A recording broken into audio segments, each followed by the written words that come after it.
Vamos meditar na palavra do Senhor. E eu quero falar sobre desafios a serem vencidos. Fale para a pessoa que está do seu lado. Nós temos grandes desafios na vida que precisam ser vencidos. Nós temos que vencer o mundo, a carne e o diabo. Só três. Só esses três, viu? Então nós temos esse grande desafio para vencer. E nós sabemos que vamos vencer. Eu gosto daquele texto de 2 Coríntios 2, no verso 14, quando o apóstolo Paulo diz em 2 Coríntios 2,14, ele diz: graças, porém, a Deus que em Cristo sempre nos conduz em triunfo. Sempre nos conduz em triunfo. Graças a Deus que em Cristo sempre nos conduz em triunfo. E por meio de nós manifesta em todo lugar o cheiro, a fragrância do conhecimento de Deus. Amém. Fale para o irmão que está do seu lado e diga assim para ele: meu irmão, você está cheiroso. É a fragrância do conhecimento de Cristo. Muito bem. Quem está sentado aí do lado de um irmão cheiroso, dê um aplauso a Jesus aí. E eu vi gente sem aplaudir. Então nós vamos vencer, meu irmão. O apóstolo Paulo diz em Romanos 8:37, Romanos 8:37, ele diz: em todas estas coisas somos mais do que vencedores. Em todas estas coisas, em todas estas lutas, em todos esses desafios, nós somos mais do que vencedores por aquele que nos amou. Foi Jesus Cristo, o Senhor. Amém.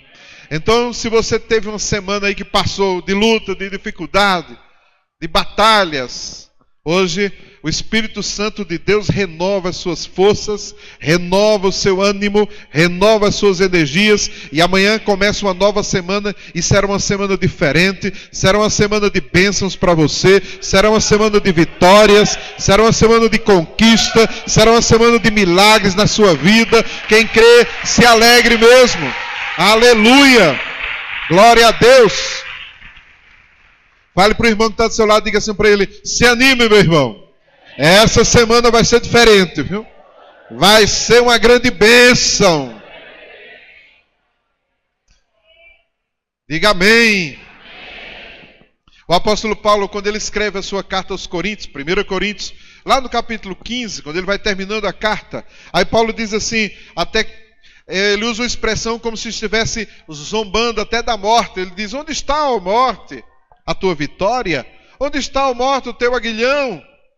Aí depois ele diz no verso 58, ele vai dizer assim: graças a Deus que nos dá a vitória por intermédio de nosso Senhor Jesus Cristo. Graças a Deus que Ele nos dá a vitória por intermédio do Senhor Jesus Cristo. Quero dizer para você, meu irmão, Deus vai te dar a vitória. Se você está passando por uma luta aí, por uma dificuldade, por um problema, só você e Deus sabe, pois Deus está falando para você hoje, pode crer, viu? Ele está dizendo para você: eu vou te dar a vitória. Eu estou vendo a sua luta. E você pode celebrar, porque Deus vai liberar a bênção e a vitória na sua vida. Receba no seu coração, na sua alma, essa palavra, meu querido. Creia. Mas o apóstolo Paulo também nos diz, em 1 Coríntios 15:58, ele vai dizer que nós devemos continuar na obra do Senhor. Continuar. Então, dar continuidade, fazendo a obra do Senhor sempre firmes e inabaláveis, tendo a convicção de que o nosso trabalho não é vão no Senhor. Você entendeu isso? Então nós vamos vencer. Vamos vencer. Temos o mundo, temos a carne, temos o diabo para a gente derrotar. E nós vamos vencer. E Jesus vai sempre nos ajudar. Ele vai dar um jeito na situação para que a gente possa vencer. E no fim, nós vamos chegar naquele grande dia como vencedores. O nosso fim já está determinado por Ele. Venceremos com Jesus Cristo. Venceremos com o Senhor. Então a vida fica parecendo como um game aí, um jogo. Eu não gosto desses joguinhos aí, mas já vi alguns funcionando. Então tem aquele bonequinho que vai chegar a um alvo. E de repente aparece aqueles tanques de guerra e solta as bombas. Então aparecem os inimigos e vão tentar destruir. E aí você derrota um e derrota outro. E daqui a pouco, de repente, surge mais outro. Então a vida é assim. Aí vem o mundo e tenta nos derrubar. Aí vem a carne e tenta contra nós. Aí vem Satanás contra a gente. Mas no final do jogo, você já sabe qual é o resultado. Você vai vencer. Nós vamos vencer. Porque com Cristo somos mais do que vencedores. Mais do que vencedores. Então creia nisso, meu irmão. Nós vamos vencer. Nós vamos chegar lá. Ainda que venham as lutas, ainda que venham as batalhas, ainda que o mundo se levante contra nós, nós vamos vencer. Ainda que a carne tente contra a gente, nós vamos vencê-la. Ainda que Satanás se levante contra nós, nós vamos derrotá-lo. Porque o Senhor nos dará a vitória. Diga amém. Mas nós precisamos entender algumas questões para que a gente possa conquistar essa vitória. Nós vamos vencer o mundo. Aí João, escrevendo a sua primeira carta de João, lá no capítulo 2. Então não é o evangelho de João, é a carta de João. No capítulo 2, a partir do verso 15, João diz assim: não ameis o mundo, nem as coisas que há no mundo. Se alguém amar o mundo, o amor do Pai não está nele. Porque tudo o que há no mundo, a concupiscência da carne, a concupiscência dos olhos e a soberba da vida, não procede do Pai, mas procede do mundo. Ora, o mundo passa, bem como a sua concupiscência. Aquele, porém, que faz a vontade de Deus, permanece para sempre, eternamente. Nós vamos vencer o mundo. João vai nos explicar o que é esse mundo que nós não podemos, que nós não devemos amar. A palavra no grego é cosmos, mas é no sentido não do cosmos, mas aqui há um sentido ético do mundo, desejos da carne, a concupiscência, quer dizer, os desejos da carne, o desejo dos olhos e a soberba da vida. Então os desejos da carne, a carne aí é a natureza humana, é a carne, o lado animal do homem que o leva ao pecado. Então essa carne, ela precisa ser derrotada, ela precisa ser vencida. Paulo, escrevendo aos Gálatas, no capítulo 5, ele diz que há uma guerra aí, é uma luta. Há uma luta, a luta da carne contra o espírito.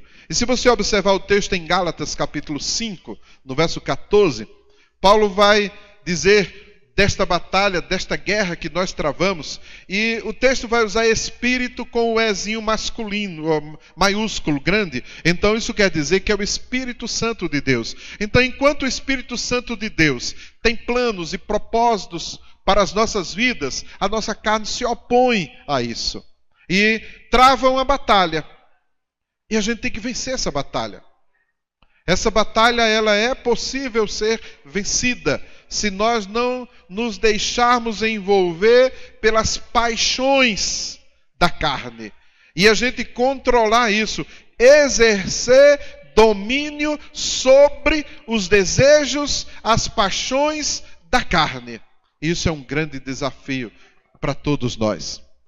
Todos nós enfrentamos uma batalha aí. Paulo diz que é uma luta mesmo, uma guerra. E o espírito se levanta contra a carne contra o espírito. Eles não se entendem. Não dá para conciliar isso. E se você acha que está conciliar dessa situação da sua carne com o Espírito, eu quero te dizer que você caiu nessa batalha. Porque isso não tem como você conciliar. Ou você é ou você não é. Ou você se coloca contra ou você já era, meu querido. Você entendeu isso? Não tem como você fazer um acordo com a sua carne. Não tem como você argumentar e dizer, não, mas isso é coisas da carne. É coisas da carne mesmo, que não podem ser dadas liberdade para ela agir. Então é uma decisão. E essa decisão está em nossas mãos.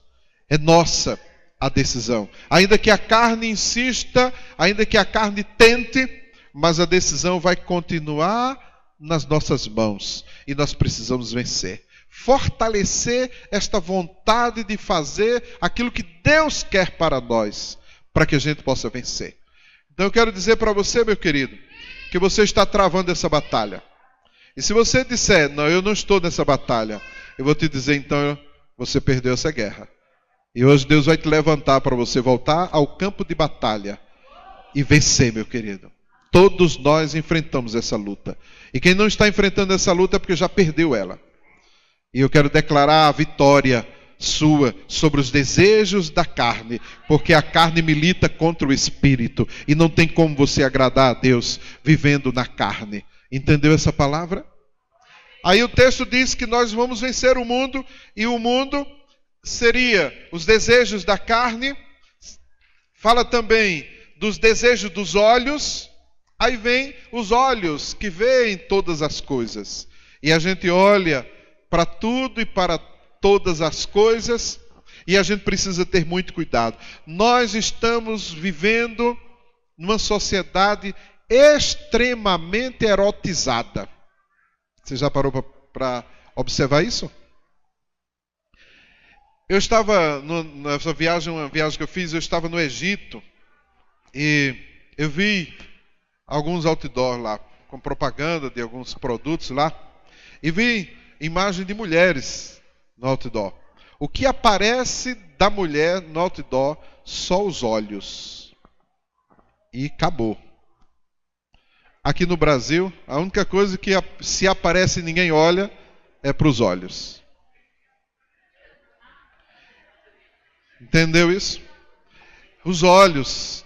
Tudo chama atenção. Eu li uma notícia aí no jornal, em Minas Gerais, tiraram o outdoor de uma curva lá, que eram as mulheres peladas, porque tinha acontecido muito acidente naquele lugar. Porque os motoristas abandonavam o volante e a estrada para olhar para o outdoor.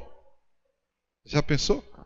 Então, e essa erotização da nossa sociedade está na televisão, está nas novelas, está no meio da rua, está na vestimenta das mulheres, está na vestimenta dos homens, está espalhado aí. E a gente tem que sobreviver a tudo isso. E a gente tem que vencer a tudo isso. O problema é que os olhos, eles nos atraem. A gente olha para as coisas e a gente é atraído pelas coisas, por aquilo que a gente vê. São os nossos sentidos que fazem contato com o mundo. Então tem o tato, tem o olfato, tem o paladar, tem a visão, tem o que mais? Faltou algum aí? A audição, muito bem, Pedro. Então tem a audição, e a gente vai ouvir, e a gente vai ver, e a gente vai sentir o cheiro. Deus nos fez assim, com os 5 sentidos prontos para entrar em contato com o mundo físico e também com o mundo espiritual. Não tem gente que sente a presença de demônios? Ele não está vendo. Tem pessoas que sentem até o cheiro. E diz, é um cheiro de enxofre, ou é um cheiro de chifre queimando aí. Então sente o cheiro. E as pessoas se arrepiam. Assim como sente a presença de Deus também. São os sentidos que entram em contato. E nós temos que cuidar dos nossos sentidos para que eles não nos levem ao poder da tirania da carne sobre nós. Então o mundo usa tudo isso para nos atrair. E a gente tem que vencer o mundo. Tem que vencer os atrativos do mundo e nós não podemos fazer amizade com ele. Os olhos, o salmista diz no Salmo 101, no verso 3, não porei coisa injusta diante dos meus olhos. Fale para o irmão que está do seu lado. Diga assim, decida, meu irmão. Decida não colocar coisa injusta, coisa torpe diante dos seus olhos. A gente tem que decidir isso. A primeira olhada é impossível evitar. A segunda você já tem que ter cuidado. A terceira já era, meu irmão. Entendeu como é rápido? É veloz isso. Olhou, tá bom. Viu, todo mundo vê. Não tem quem não veja. Olhou de novo, aí já começa a ter um problema. Olhou pela terceira vez, fixou a quarta, começa o problema. É assim que funciona. E a gente precisa ter cuidado. O mundo nos atrai por isso. O pecado original, você sabe onde é que ele começou? Está lá o texto em Gênesis, no capítulo 3. Se você observar e lembrar aí da história.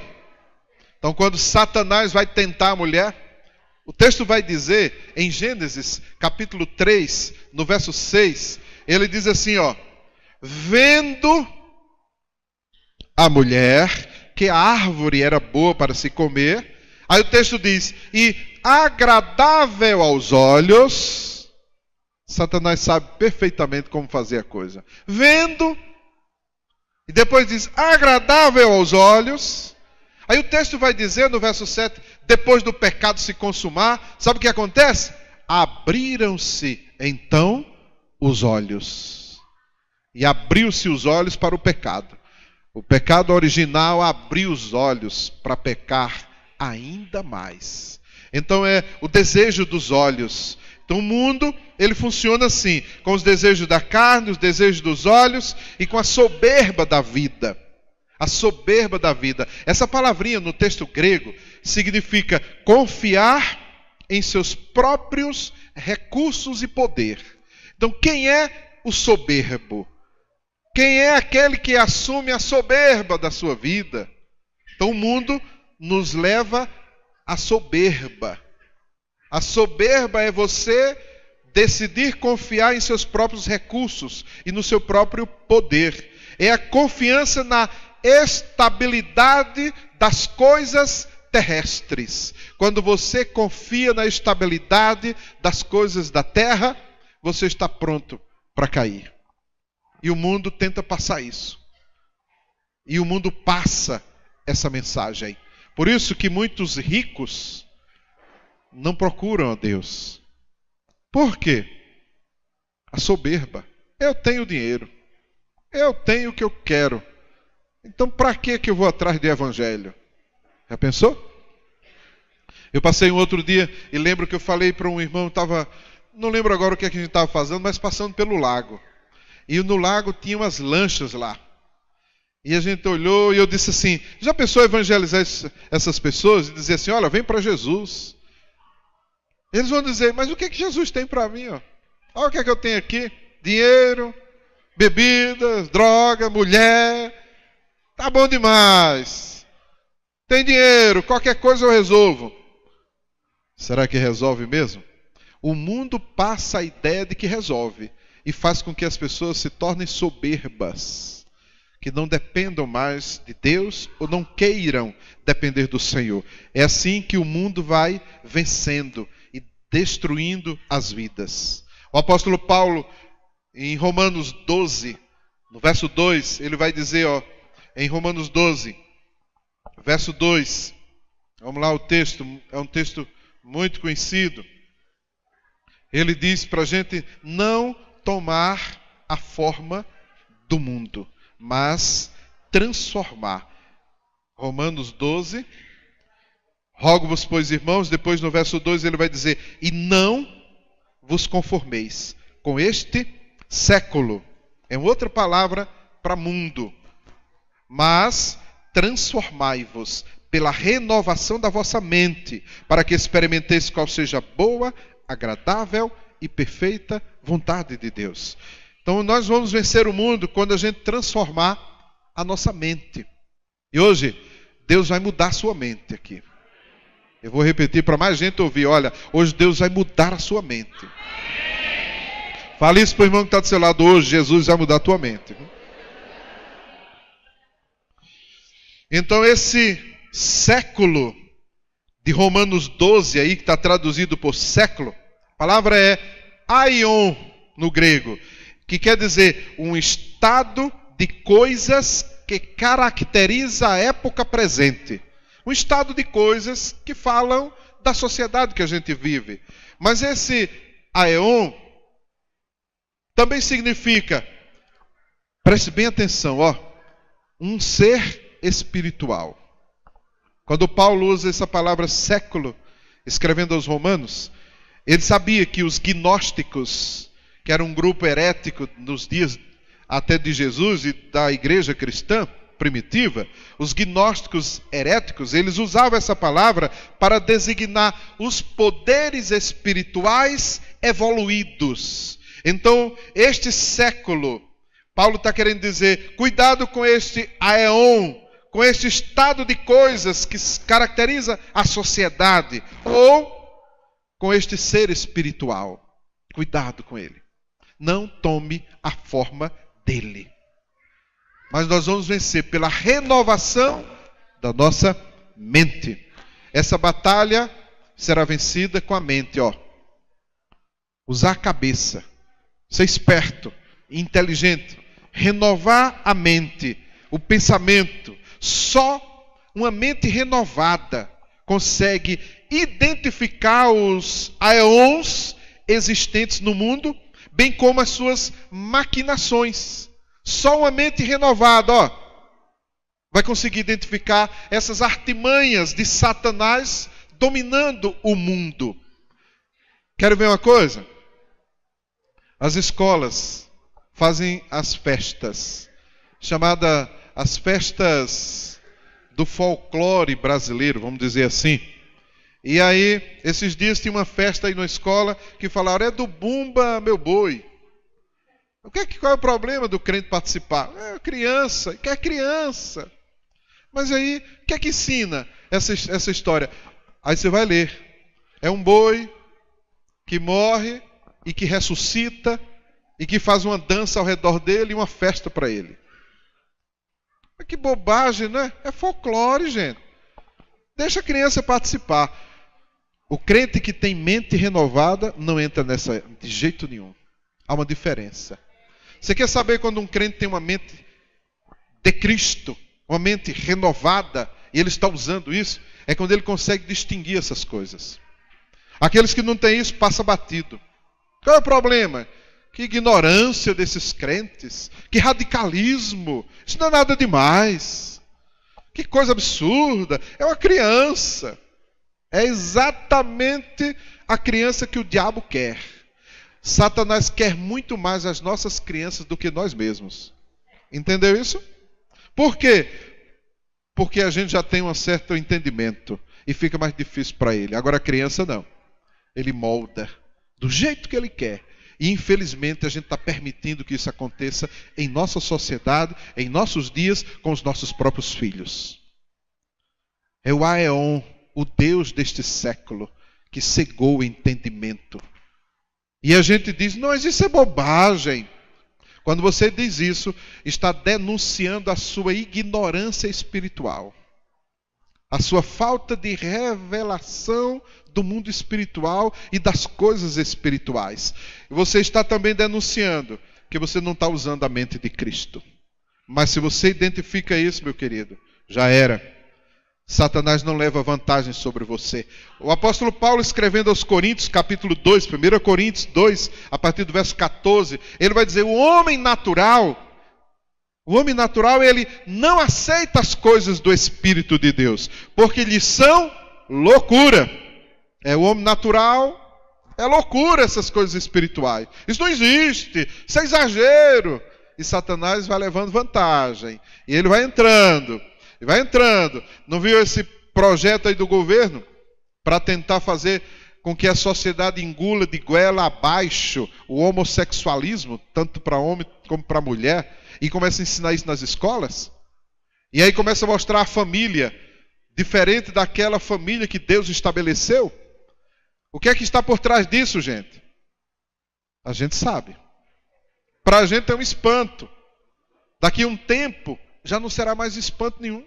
Se você se coloca contra esse modelo, aí você está sendo ignorante. Você está sem entender as mudanças da sociedade. Isso é espiritual, gente. Nós temos que acordar para essa realidade. Tem um livro que eu gosto do título, já li há alguns anos. O título é A Rã na Chaleira. A rã na chaleira. Você quer matar uma rã dentro da chaleira, ela fica na água fria. Se você jogar ela na água quente, ela dá um pulo, não vai ficar ali. Mas o que é que você pode fazer para matá-la? Você vai aquecendo a água aos poucos. E ela vai se incomodando um pouquinho, mais um pouquinho, e ela vai deixando. E a água vai aquecendo, e a água vai aquecendo, e vai. Daqui a pouco, a rã já está morta dentro da chaleira. É assim que Satanás, o Deus deste século, está tentando fazer contra a nossa sociedade. Tomando a vida dos nossos filhos e dizendo que isso é muito normal. E a gente vai aceitando. E vai mudando a cultura. E vai mudando o entendimento. Paulo diz em 1 Coríntios 2, no verso 14, ele diz: o homem natural não aceita as coisas do Espírito, porque eles são loucura e não pode entendê-las, porque elas só se discernem espiritualmente. Pois quem conheceu a mente do Senhor que o possa instruir? Aí ele diz: nós, porém, temos a mente de Cristo. Fale para o irmão que está do seu lado: você tem a mente de Cristo, meu irmão. Então use. Fale para o irmão que está do outro lado: você tem a mente de Cristo, meu irmão. Então use. Na cultura, na política, na mídia, na economia, no lazer, na educação, na religião.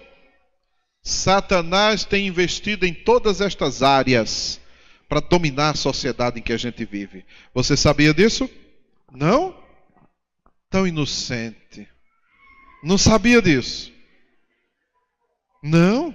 Que é isso, meu irmão? Acorda. Cada partido político tem um projeto. Eles escrevem isso. Há uns anos atrás eu li o projeto político do PT. Tudo isso que você está vendo aí, está tudo no projeto. Eu vi isso na internet, já tem mais de 15 anos. Quem viu esse projeto aí? Levanta a mão. Ninguém. Jesus dos crentes. Viu? Tem mais? Não é possível. Só ela. Aí eu procurei esse projeto uns dias aí, mas eu perdi um tempão e não encontrei o negócio lá. Tem até as reuniões para fazer e a promoção de mudança de sexo, de aceitar as pessoas, os professores na escola, com nome de guerra e não sei o que, parará. Eu fiquei impressionado com aquilo ali, tem mais de sei lá quantos anos isso. Já pensou? Tudo tem um propósito. Se você liga a televisão, aí você assiste um comercial, para que aquele comercial, gente? Para você comprar aquele produto. Parabéns, que beleza, né? Entendeu? Para que aquela novela? É para entreter. Não. É para formar uma mentalidade. É para formar a mente de uma sociedade. E a gente tem que acordar para isso. Mas que bobagem, o que é que tem a ver crente assistir novela? O crente que não tem revelação espiritual não vai entender nunca isso. Ele vai dizer: isso é radicalismo, que coisa! Assim como é que pode? Não vai mais viver. Vai ter que viver. E vai ter que enfrentar todas as ciladas do maligno e derrotar cada uma delas. Não tem nada de inocente em lugar nenhum. Nem nos desenhos das crianças. Aquele desenho bonitinho, bobinho, aí um pula, e eu fiquei vendo, que bobagem é essa? E os meninos ficam olhando, e o bonequinho vai pulando, daqui a pouco vem um rosinha e pula também. Mas como é que é esse negócio? E ele brinca e... O que é que está por trás disso? Ora, a gente tem que ter entendimento, ó. Nós temos a mente de Cristo. Quando você sair daqui hoje, você não terá mais a mesma mente que entrou aqui, porque o Espírito Santo de Deus está trazendo um despertamento na sua mente, um entendimento espiritual das coisas que estão à sua volta, e você vai perceber muito mais do que os seus olhos veem, mas vai aprofundar a sua percepção do que está acontecendo à sua volta. Será que tem alguém aqui para dizer um amém, um glória a Deus, e dizer: eu entendi? Aleluia! Glória a Deus! Nós vamos vencer este mundo aí. Nós vamos vencer a carne. Diga amém. A carne, ela precisa ser confrontada, ela precisa levar uma bronca, ela precisa ser resistida e ela precisa até de uns jejuns aí, ó, para que você possa derrotá-la. Diga amém. A natureza humana decaída, ela é terrível. A natureza humana decaída, ela é terrível. Ela vai resistir a tudo que vem de Deus. Sabia disso? A natureza humana decaída, ela resiste a tudo que vem de Deus. E quando essa natureza decaída, ela já experimentou alguma vez a palavra de Deus, e ela já até conheceu Jesus como Senhor e Salvador, até se batizou, é difícil voltar. É muito difícil. É difícil se converter de verdade. É muito difícil. E Satanás tem feito esse processo na vida de muitos. Eu já li uma matéria falando de que lá fora tem quase outra igreja desviada. Sabia disso?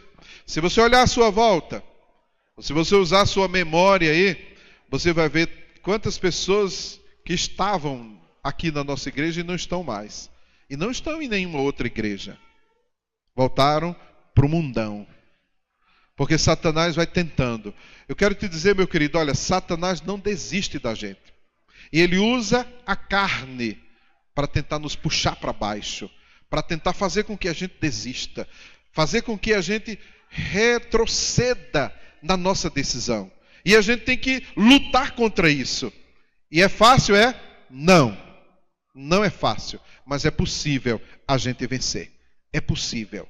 Então Satanás ele vai trabalhando no esfriamento espiritual. Aí ele vê você muito animado, empolgado, indo para a célula, então evangelizando, e vindo para o culto, e louvando a Deus, e adorando. E aí Satanás diz, deixa ele comigo. Aí vai começar. Aí vem um problema ali, é um problema acolá, é uma questão na família, aí depois vem uma questão na igreja, é uma questão com o líder, é algum relacionamento que se quebrou ali, se arranhou, e a pessoa vai parando. Aí vai começar a olhar coisas, vai tirar os olhos de Cristo, que é o nosso autor e consumador da nossa fé, para olhar para o irmão que caiu, para olhar para não sei o quê, e daqui a pouco já está desanimando, daqui a pouco o culto para ele já é uma coisa assim, sem tanta relevância. Aí daqui a pouco ele já não participa tanto, a célula ele vai quando quiser, aí vai esfriando e aí vem um pecado, e aí aquele pecado que ele tinha vencido e derrotado, está ele lá de volta, batendo na porta, ó, oi, estou aqui de novo, vamos brincar de novo. Aí vem uma droga, aí vem prostituição, e aí vem sei lá o que mais, e aí a pessoa vai esfriando e desanimando. Aquele irmão que adorava com tanta empolgação, já fica sentado no banco com a cara de leso, está parado ali. Aí já não participa, aí já chega atrasado no culto, e não adianta o pastor, o líder dizer, está chegando atrasado, ele acha que já é muito vir, é como se estivesse fazendo favor a Deus. Aí começa a mente, e Satanás derruba, e Satanás expõe ao ridículo, e Satanás mostra para ele, está vendo? Está vendo que quem manda sou eu? Acabou para você. Por isso que o autor da carta aos Hebreus, no capítulo 6, a partir do verso 4, a carta aos Hebreus diz assim, é impossível, pois que aqueles que uma vez foram iluminados e provaram o dom celestial e se tornaram participantes do Espírito Santo e provaram a boa palavra de Deus e os poderes do mundo vindouro e caíram, sim, é impossível outra vez renová-los para arrependimento, visto que, de novo, estão crucificando para si mesmos o Filho de Deus e expondo-o à ignomínia, à vergonha. Deus quer fazer o impossível na sua vida hoje, meu querido. e quer restaurar a sua vida espiritual.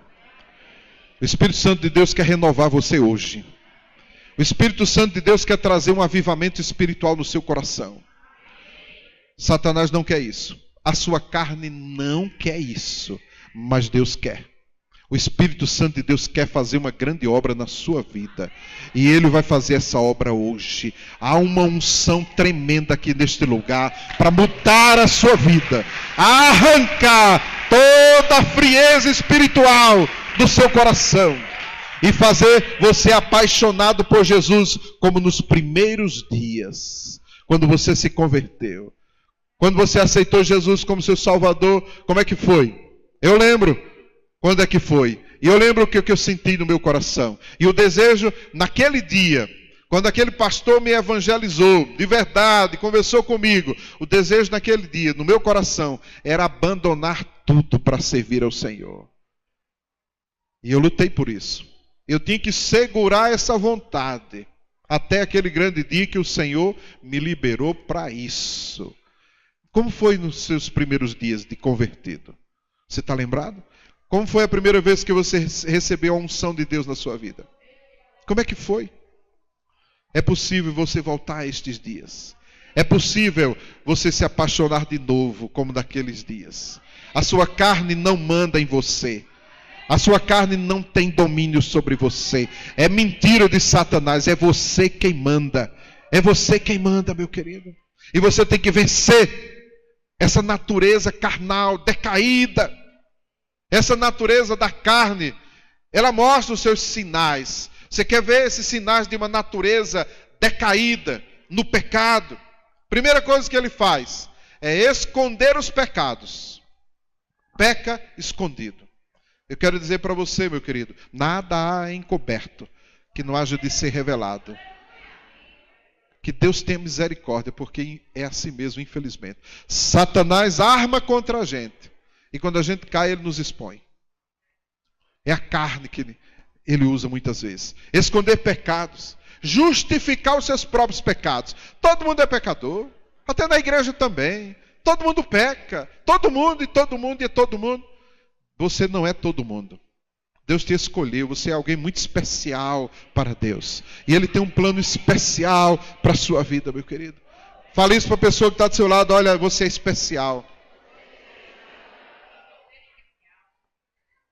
Aí a natureza decaída quer justificar os seus próprios pecados. Depois ela argumenta na sua própria mente para manter-se em pecado.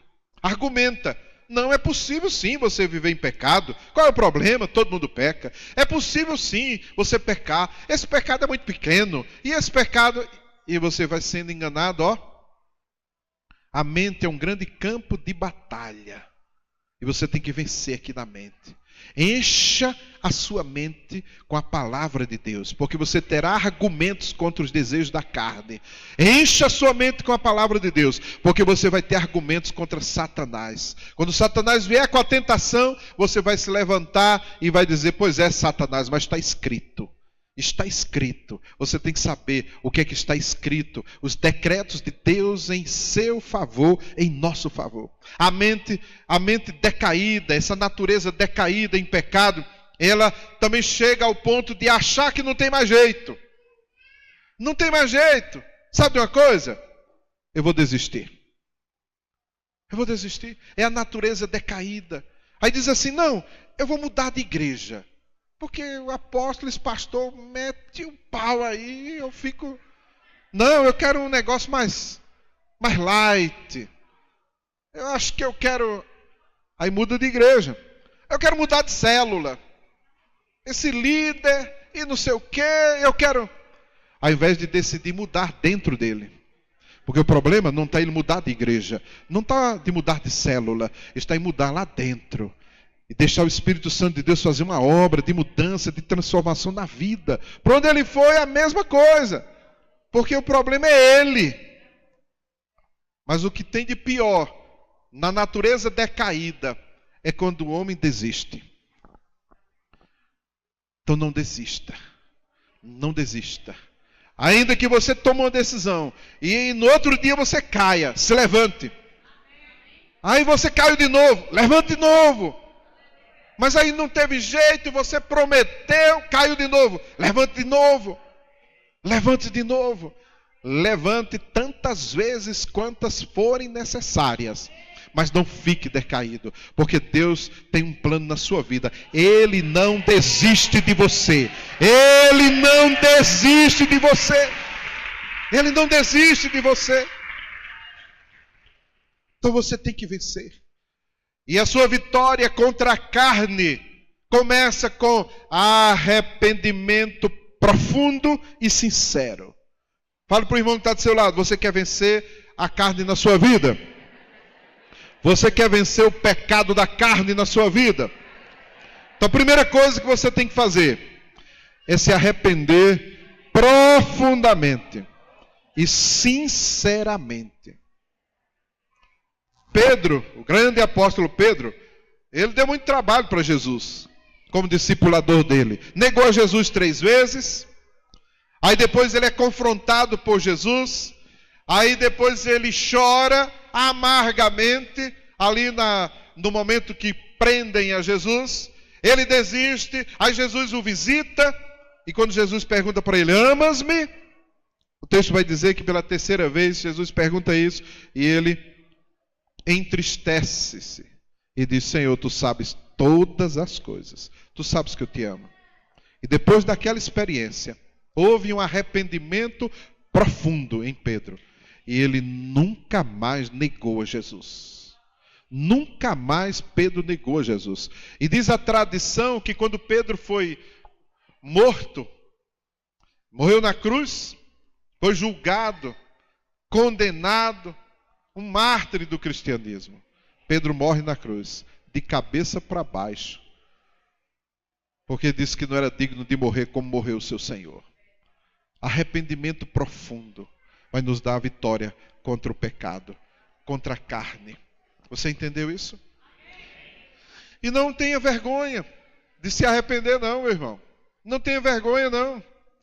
Porque nós temos um Deus maravilhoso que nos perdoa. Jesus Cristo nos ama. Hebreus 4, versos 15 e 16, é um texto lindo, que diz assim, porque nós não temos sumo sacerdote que não possa compadecer-se das nossas fraquezas. Antes, ele foi tentado em todas as coisas, à nossa semelhança, mas sem pecado. Então, acheguemo-nos, portanto, confiadamente, junto ao trono da graça, a fim de recebermos misericórdia e acharmos graça para socorro em ocasião oportuna. Então, meu irmão, nós temos um sumo sacerdote, Jesus Cristo. Ele foi tentado em todas as coisas. E ele conhece as nossas fraquezas. Então não se acanhe não, não se envergonhe não. Você pode ter caído tantas vezes, sei lá quantas, mas Jesus continua de braços abertos para te receber. Então se achegue a Ele com confiança que você será bem-vindo, será bem recebido. Se achegue a Ele com confiança. Quando você se arrepender, faça isso. Venha para Jesus. Aí é o seu lugar e Ele vai te levantar. Esse negócio de julgamento, de condenação, esquece isso. Jesus quer te perdoar, Ele quer te amar, quer te dar uma nova chance, uma nova oportunidade. Se ninguém acredita mais em você, eu conheço um que acredita, Jesus Cristo. Ele nunca desistiu de você. Então receba Ele na sua vida, receba Ele no seu coração, meu querido. Receba Ele.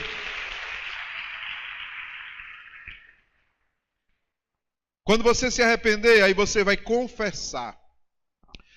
Confissão como fruto da razão e não apenas da emoção. Então você se arrepende e você confessa os seus pecados a Jesus. Confessar os pecados tendo assim a plena consciência de que você pecou e que você precisa de perdão. Tem um texto clássico no livro dos Salmos, Salmo 32, quando Davi confessa os seus pecados e não esconde as suas culpas. É lindo o texto. Anote para você ler o Salmo 32, quando Davi abre o seu coração e confessa os pecados ao Senhor, e é recebido pelo Senhor.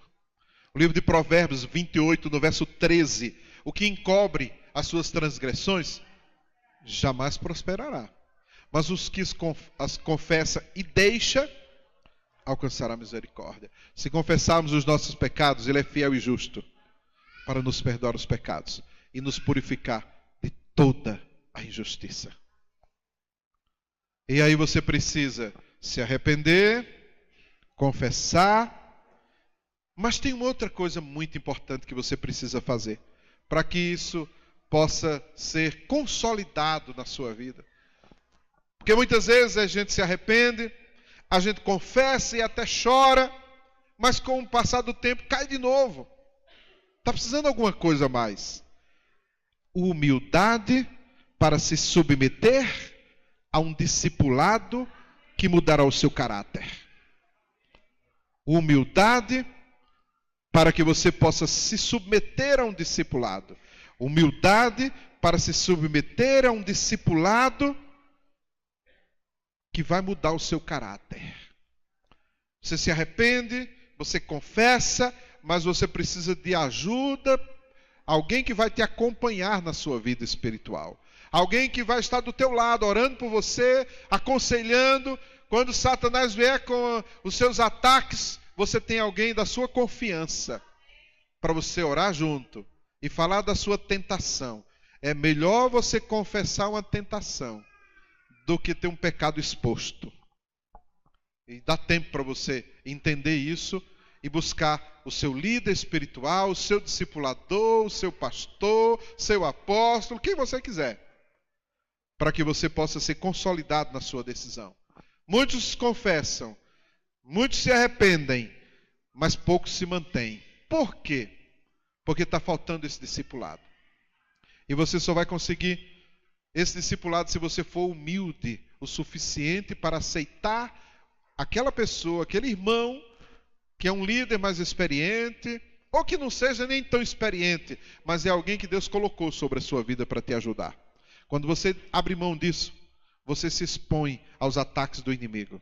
Por isso que Tiago, na sua carta, no capítulo 5, no verso 16, ele diz: confessai, pois, os vossos pecados uns aos outros, e orai uns pelos outros, para serdes curados. Muito pode, por sua eficácia, a súplica de um justo.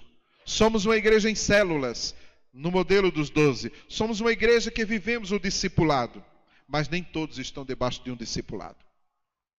Por quê? Porque não quer. Porque não tem humildade o suficiente para poder aceitar esse discipulado. Não tem humildade o suficiente para se submeter, para obedecer aos comandos. E é nesse orgulho e nessa soberba que Satanás apronta e laça. Então nós precisamos disso. Todos nós precisamos disso.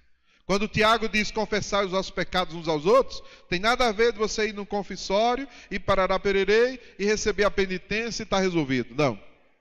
Ele está dizendo assim, ó, vai conversar com o teu líder. Vai conversar com o irmão lá, ó. Confesse os vossos pecados. É uns aos outros mesmo. Você procura o seu líder, o outro procura o outro e procura o outro. E assim nós juntos trabalhamos essa questão e evitamos a queda. Você entendeu essa palavra? Vamos vencer o diabo. Temos desafios a vencer na vida. O mundo, a carne e o diabo. Esse diabo, esse Satanás é o bicho, viu? É terrível. Eu não vou gastar muito tempo falando dele aqui. Estamos chegando ao final dessa palavra para a sua vida. E eu sabia que essa palavra ia ser difícil e não ia dar tempo.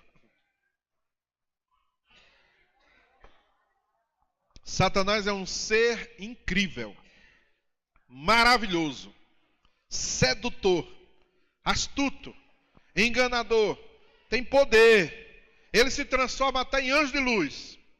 É inteligente. Se você pensa que o diabo é bobo, bobo é você, viu? É inteligente. Ele é orgulhoso. Ele é arrogante. ele é insubmisso, ele é inconverso, ele é mentiroso, ele já está derrotado desde a sua origem. Aleluia, aleluia, aleluia. Satanás é terrível, ele apronta cada uma.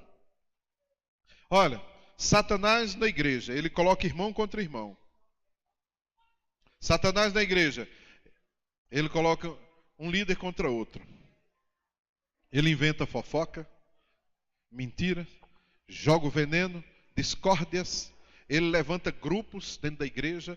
Ele é mestre nas facções, nas divisões, nas contendas. Ele levanta ciúmes dentro da igreja. Sabia disso? Levanta ciúmes dentro da igreja. Ele leva o crente ao pecado. Ele empurra o crente para o pecado. Satanás, ele fecha células. Você sabia disso? Satanás tentou impedir até os apóstolos, Paulo mesmo, de visitar a igreja em Tessalônica, né? E ele diz, mas tentei mais de uma vez, Satanás me impediu. Satanás impede a pessoa de abrir uma célula com os seus argumentos. Satanás fecha a célula, ele dá um jeito, ele boicota aquela célula, e o líder de célula precisa resistir.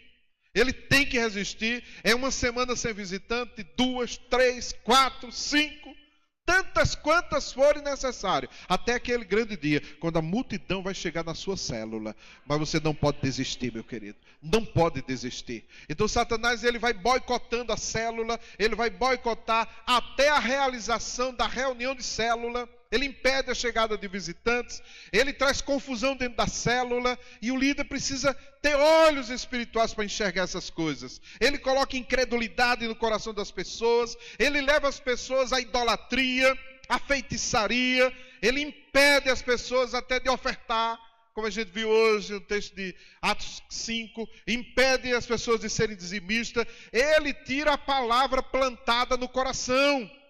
Está lembrado daquela parábola do semeador que Jesus nos conta?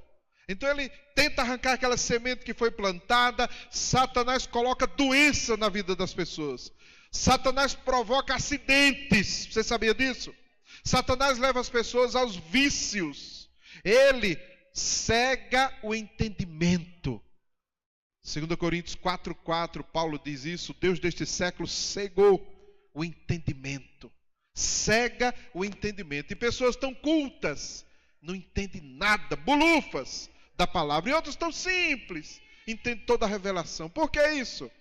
Porque essa revelação vem do Espírito. E aquele que é espiritual discerne todas as coisas. O livro de Apocalipse, capítulo 12, a partir do verso 7, fala dessa batalha, quando Satanás é derrotado por Miguel e seus anjos. E depois os crentes em Jesus vão derrotar Satanás pelo sangue do Cordeiro e pelo testemunho. Está lá em Apocalipse 12, a partir do verso 7. Olha, eu não quero perder tempo mostrando tantos e tantos textos que fundamentam tudo isso que eu falei agora. Mas eu quero te mostrar um texto.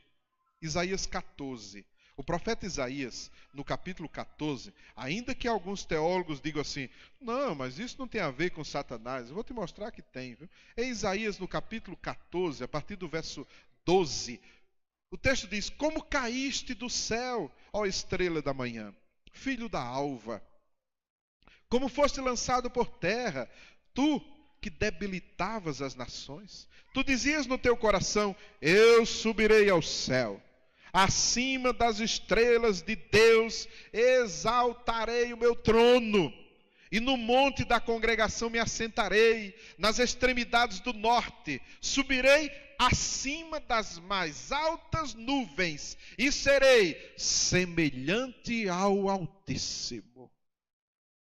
O cara é o cara, né? É demais o cara, é?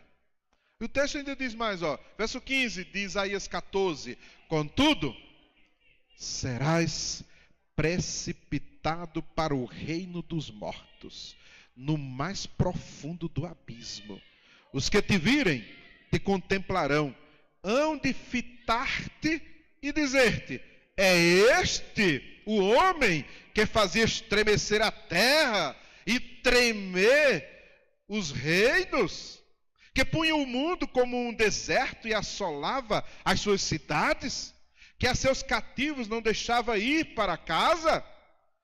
Todos os reis das nações, sim, todos eles jazem com honra, cada um no seu túmulo, mas tu és lançado fora da tua sepultura, como um renovo bastardo, coberto de mortos, traspassados à espada, cujo cadáver desce à cova e é pisado de pedras.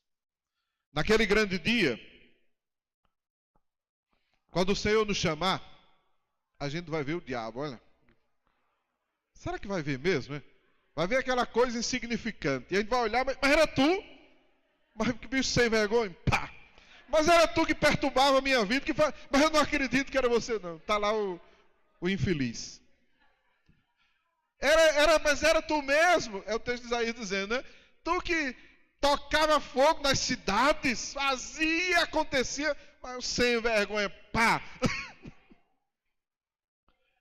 Tem gente que morre de medo do diabo. Como é que pode? Sabe o que é o diabo? É nada. Nada diante do Deus Todo-Poderoso a quem nós servimos. Nada. Ele não é nada. Nada. Tiago 4, no verso 7, ele diz: resistir ao diabo é só resistir. Você já viu aqueles cachorros vira-lata? Quando a gente chega lá nos sítios, lá no Piauí. No Piauí tem aquele sítio, não tem? E tem um terreiro lá na frente, lá na Paraíba, não tem, Domiciano? E você vai chegando no terreiro, aqueles vira-lata batem em cima, não é? Aí você faz, saca! O vira-lata dá uma carreira tão grande, basta bater o pé. Assim é Satanás, bata o pé, que ele vai correr da sua vida. Resistir ao diabo, ele fugirá de vós. Ele fugirá de vós. Eu sei que com essa palavra o diabo está endemoniado contra a gente, viu? Mas ele está debaixo dos nossos pés. É pelo sangue do Cordeiro que nós derrotamos o inimigo. E ele, o Senhor, já nos deu a autoridade para pisar na cabeça da serpente. Você tem essa autoridade, meu irmão. Fique de pé agora. E você vai pisar na cabeça do diabo agora em nome de Jesus. Deus quer que a gente vença. Vença mesmo. Deus quer que a gente vença. A gente não pode, de maneira nenhuma, desistir dessa vitória. A carne não é mais forte, nem mais poderosa do que a cruz de Cristo. Satanás não é mais poderoso do que a cruz de Cristo. E nós estamos debaixo da cruz de Jesus Cristo. Estamos guardados, escondidos pela cruz de Jesus Cristo. E venceremos. Venceremos. Olha, meu irmão. Ninguém é tentado mais do que pode suportar. Então você vai vencer toda a tentação do inferno contra a sua vida. Toda a tentação da carne você vai vencer. Deus já nos deu a vitória. Então tome posse dela em nome de Jesus. Comece a orar e vá repreendendo aí. Vá repreendendo toda a obra do inimigo contra a sua vida. Peça o Espírito Santo de Deus para te revelar. Dá o discernimento espiritual do que está acontecendo na sua vida, do que está acontecendo na sua casa, do que está acontecendo na sua célula. Peça a Deus esse discernimento, essa revelação. E você se levante em autoridade no nome de Jesus e repreenda toda a obra do inimigo. Se você estava distante dos caminhos do Senhor, é hoje o dia da sua volta, meu querido. Se você estava esfriando na sua fé, hoje o Espírito Santo de Deus libera uma nova unção sobre a sua vida. Essa unção vai te dar força para vencer toda a tentação do inferno, todo o pecado na sua vida. E você vai sair daqui santo, santo, santificado pelo Senhor. Comece a orar. Comece a clamar pelo sangue de Jesus Cristo sobre a sua vida, meu querido, sobre a sua família, sobre a sua célula, sobre a sua casa, sobre a sua empresa, nos negócios. Quero orar por você que está tomando a sua decisão, recebendo a Jesus Cristo no seu coração.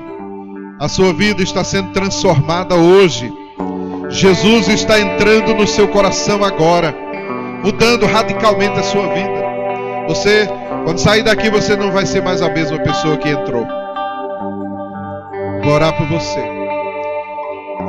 Eu quero orar também por você que hoje tomou uma decisão de voltar de verdade para os caminhos do Senhor.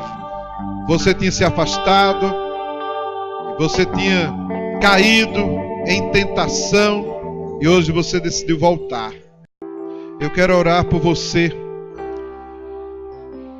que tinha esfriado na sua fé. E o Espírito Santo de Deus falou com você hoje e disse que você precisava de um renovo espiritual, de um avivamento do seu coração. Você tinha esfriado na sua fé. Pai, em nome de Jesus, nós estendemos as nossas mãos para abençoar. Abençoar em nome de Jesus todos estes que saíram dos seus lugares, que vieram à frente agora. Eles vieram porque o Senhor os chamou. Foi o Senhor, teu Santo Espírito, que os fez sair dos seus lugares e virem à frente, tomando a decisão que precisavam tomar. Eles tomaram a sua decisão. Ó Deus, abençoa a vida deles agora. Restaura, Senhor, a fé dos teus filhos. A vida espiritual seja renovada. Que venha avivamento espiritual em cada coração aqui, ó Deus. Escreve esses nomes no livro da vida, Senhor. Transforma, Senhor, estas vidas. Muda, Senhor, a sorte dos teus filhos. Ao saírem daqui, que eles sejam novas criaturas em Cristo Jesus. Porque essa é a promessa na tua palavra. Que isso seja sobre a vida de cada um deles. Muda a vida deles. Muda a sorte deles, ó Pai. Abençoa a vida deles com paz, com saúde perfeita. Com mudança, transformação na sua vida financeira, na sua família, na sua casa. Que a tua paz seja sobre eles. Que a salvação venha sobre eles. O perdão dos seus pecados. Deus, toma estas vidas em tuas mãos agora, para abençoá-las. Nós oramos como igreja, abençoando estas vidas em nome de Jesus. Amém. Amém. Glória a Deus. Aleluia.